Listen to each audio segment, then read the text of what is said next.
Good morning and welcome into First Take. We begin with the breaking news. The International Olympic Committee has officially postponed the 2020 Tokyo Olympic Games, pushing them back to the summer of 2021. The Japanese Prime Minister said that he and the IOC president agreed on the postponement, saying, quote, "We have to think about the current outbreak of the coronavirus," end quote. The Tokyo Games are scheduled to be held from July 24th to August 9th. On that note, we bring in our Jeremy Schaap, who has covered many Olympic Games, 8 to be exact. He's wrote a book about the Games in Berlin. Jeremy, great to have you with us this morning. Thanks, Molly. Thanks for having me. Jeremy, would love to have your perspective on this. Tell me to your initial reaction here on the postponement.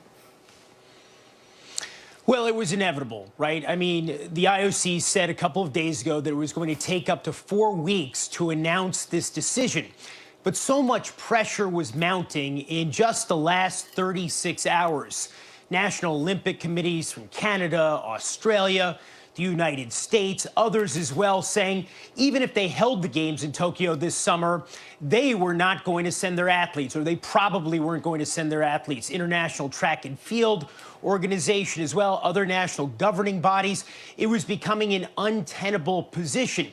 But the IOC, which is typical of it, takes its time with these things. Perhaps it took a little bit too much time when we're talking about this, because there were athletes out there who were saying they were not going to participate.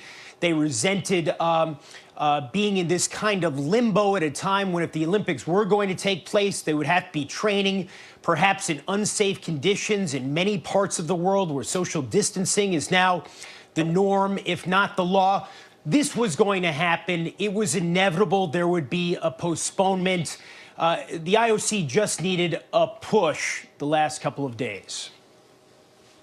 Jeremy, I appreciate you being on the show as always, buddy. Thank you so much. Let me ask you this question.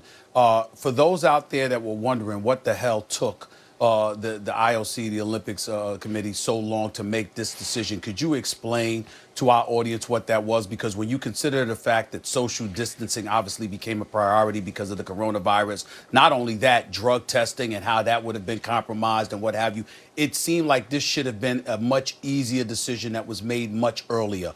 Explain the delay. Well, remember, you're right, Stephen A., but this is the way the IOC has typically always worked. Its inclination, it's in its DNA, is for the games to go on. That is what has always happened, with the exceptions of World Wars I and II, when the games were canceled in 1916, 1940, and 1944. And so, they knew the pressure was building. They made an announcement not that long ago, several weeks ago, while this crisis was already ramping up and raging in some parts of the world, that they would not cancel or postpone the Olympics. Of course, like many other organizations, like many other sports bodies, they had to backtrack from that, and they had to assess the situation as it is rather than the way they want it to be. And once you had Canada and Australia and the U.S. saying, all right, Thomas Bach, you can have your Olympics in Tokyo this summer, but we're not sending our athletes, who are up in arms about this, who do not want to be in a position right now where they have to think about training and they have to think about, how would that even work in so many sports? You can't train in isolation, which is what so many people, millions upon millions of people, have to do right now. So they got the push, they got the message,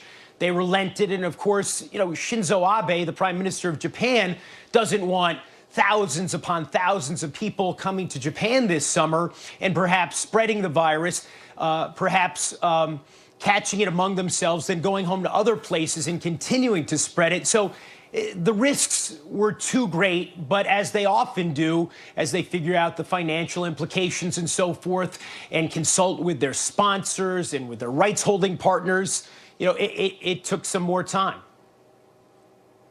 So, Jeremy, I guess the disconnect for me when I hear this, a lot of people will talk about tone deafness. It was Mark Emmert, the same thing with the NCAA.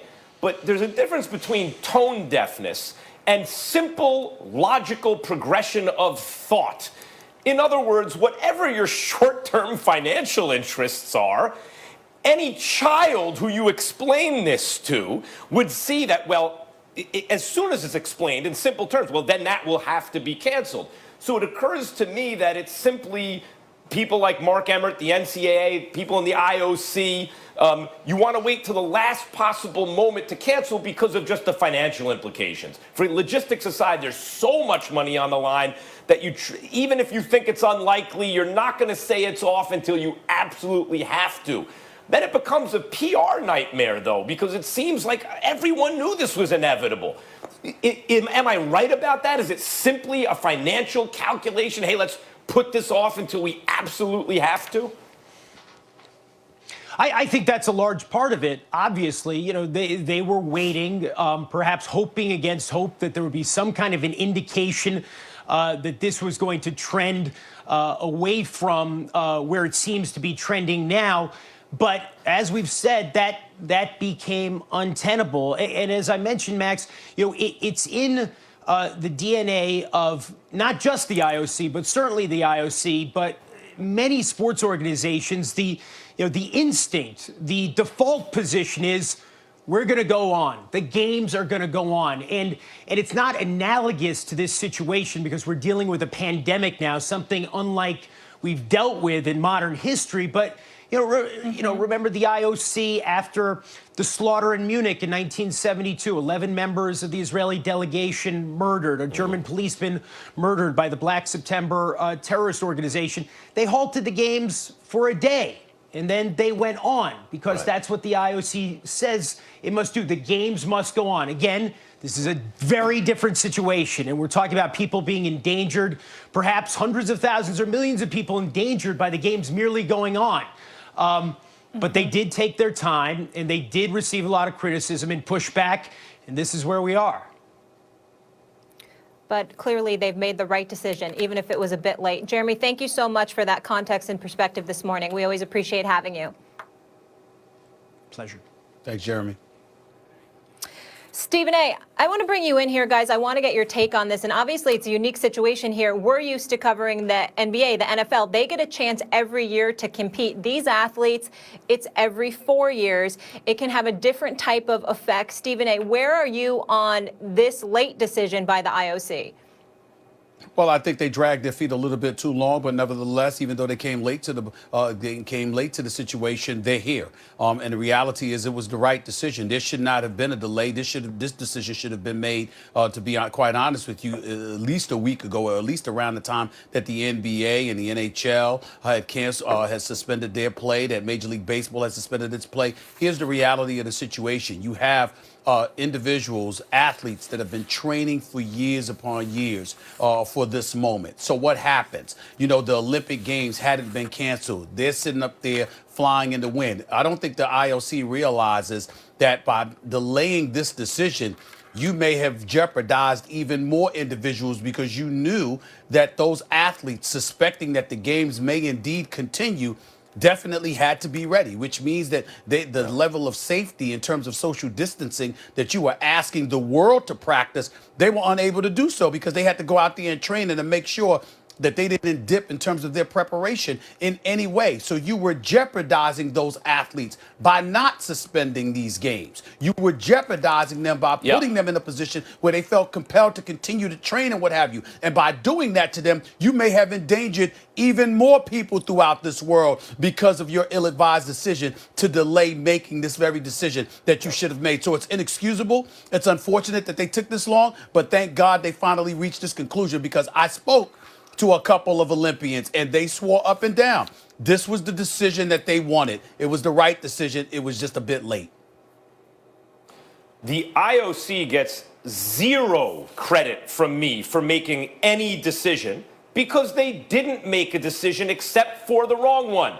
There was a chance to make a decision with everything you just laid out, Stephen A. There was a chance. So, Molly, Stephen A., when people say things in the media like, well, they finally came to this. No, the time is the whole thing. When you make the call is the decision. You know who gets credit for coming to the right decision? Adam Silver. Adam Silver, he was decisive. He did, when it became obvious what the inevitable would be, he made the call. He gets credit, not Mark Emmert. The NCAA didn't do a damn thing. They canceled the games. No, they had no choice. The IOC here had no choice. So they made no decision other than postponing making the decision. That's the choice they made. They deserve and receive from me at this moment precisely zero credit. And let me say this also. Fair enough. Remember, there's not a cancellation that took place here, guys. It's a postponement, a suspension. Yes. A year Right, later, 1 the year. same kind of dollars you were anticipating that were coming to you this summer, it's simply coming next summer. That's all. Meanwhile, the athletes themselves get to practice safety in terms of social distancing. They get to be around their family and loved ones without worrying about jeopardizing them, we hope. And you still buy yourself an additional year to prepare for those games. So therefore, we expect them to be even more prepared than they may have been already, not to mention the fact that they'll be safer and nobody's losing any opportunities. It's just being delayed because the world is on pause right now. It's not like somebody is gaining an unfair advantage. There is no unfair advantage here. Everybody is suffering during the same situation. And as long as that's the case and the money's not being lost, everything will be fine eventually.